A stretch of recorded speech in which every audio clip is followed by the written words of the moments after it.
Au total, 278 perroquets gris ont été saisis le dimanche 2 mai dernier à l'aéroport international d'Ndjili. Ces espèces méticuleusement réparties dans 11 cages avec des étiquettes de Turkish et certainement vers une destination asiatique, notamment Singapour. C'était hier dimanche, pendant que tout le monde était à la maison. Nous avons jugé utile de laisser M. Seleko Rolonzo faire un service minimum. Malgré ça, il a subi des pressions. Cette cargaison interceptée par les services de l'Office congolais de contrôle OCC avec la complicité de la Ligue nationale des exploitants de faune et de flore sauvages a été remise à l'ICCN. Et ces espèces se trouvent désormais dans des cages appropriées au jardin zoologique de Kinshasa.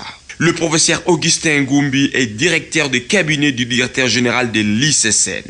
Les saisies à répétition des perroquets gris de la République démocratique du Congo expliquent l'engagement de la République d'honorer les prescrits de la Convention CITES. CITES est la Convention sur le commerce international des espèces de faune et de flore sauvages menacées d'extinction. CITES.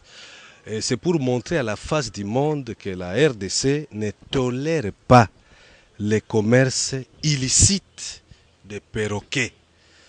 Vous vous souviendrez qu'à la dernière réunion du comité permanent de la Convention CITES tenue à Genève, du 11 au 15 janvier 2016, où le directeur général de l'Institut congolais pour la conservation de la nature, pasteur Dr Cosmo Wilungula, a été chef de délégation, j'étais à ses côtés.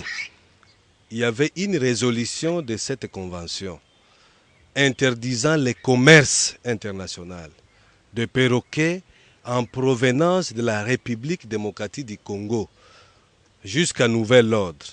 Pour cette année 2016, il y avait une dérogation d'exporter seulement 1600 perroquets. Les 1600 perroquets représentent les arriérés non exportés appartenant à la Ligue pour les exploitants de faune et de flore, les exploitants de faune plutôt, en RDC. Ils ont pu démontrer qu'ils n'avaient pas exporté les perroquets qu'ils avaient légalement droit d'exporter au regard de cette convention avant la suspension. Ils n'avaient pas exporté à cause des problèmes qu'ils avaient rencontrés sur les plans techniques et logistiques. Donc après négociation avec la convention CITES, il était autorisé à la RDC d'exporter 1600 perroquets. Donc ce que vous voyez, plus les saisies, c'est pour décourager les exploitants illégaux.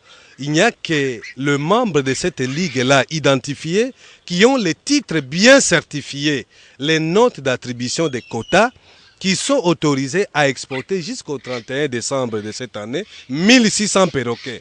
Alors cette brèche-là va être exploitée par d'autres trafiquants illégaux. C'est pourquoi vous voyez cet engagement d'éviter de mélanger les perroquets qui doivent être exportés de façon légale avec ceux qui proviennent des sources illégales pour être exportés en dehors de la République. Inscrit à l'annexe 2 de la Convention sur le commerce international des espèces de faune et de flore sauvages menacées d'extinction CITES, le perroquet gris est une espèce partiellement protégée. Le perroquet gris, c'est d'abord une ressource abondante en RDC.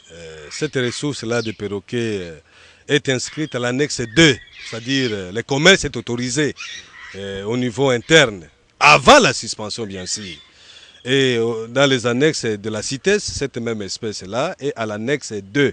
Donc, le commerce est autorisé. Sauf pendant cette période, depuis le 17 janvier, le commerce n'est pas autorisé qu'à concurrence de 1600 spécimens. Alors, cette espèce-là est beaucoup recherchée comme animal de compagnie. Compagnie à travers le monde. Vous entendez, les perroquets parlent. Ils sont domestiqués. Et ils sont élevés en captivité dans d'autres pays. Et une fois ils sont élevés en captivité, ils coûtent beaucoup plus cher, 3 fois plus cher que les perroquets qui est capturé dans les milieux naturels. C'est ce qui explique cet acharnement sur les perroquets, parce qu'il produit de l'argent. la vente des perroquets est fructueuse. Il existe une disposition légale, il y en a plusieurs d'ailleurs. Je vais me référer à la loi numéro 14/003 du 11 février 2014 relative à la conservation de la nature. Ça, c'est la loi principale. Il y a aussi la loi sur la chasse, la loi de 1982 sur la chasse et les mesures d'application. Alors, ici, nous sommes devant le cas d'un commerce international illégal.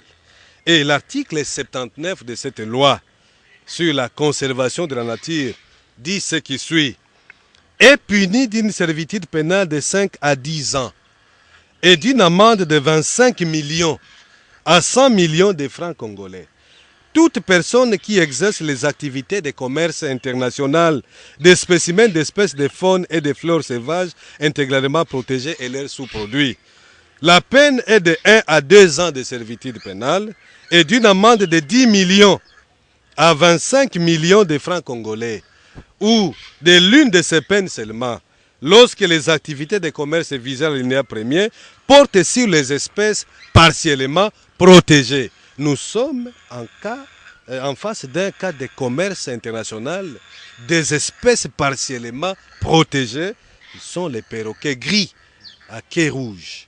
D'abord, avant toute chose, avant d'annoncer ce que nous comptons faire, je voulais saluer la collaboration des services. Je salue vraiment la collaboration des services.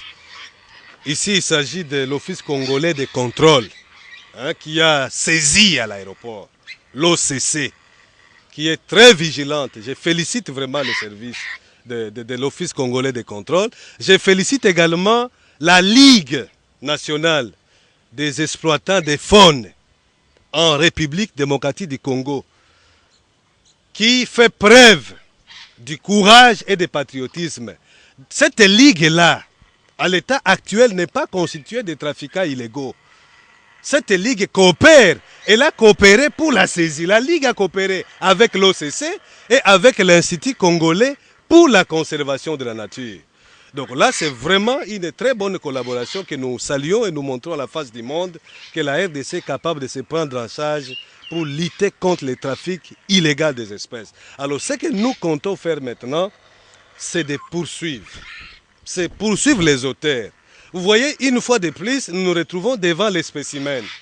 Hier, c'était de grandes quantités d'ivoire qui ont été saisis et récupérés. Nous n'avons pas vu les auteurs, les co-auteurs et les complices.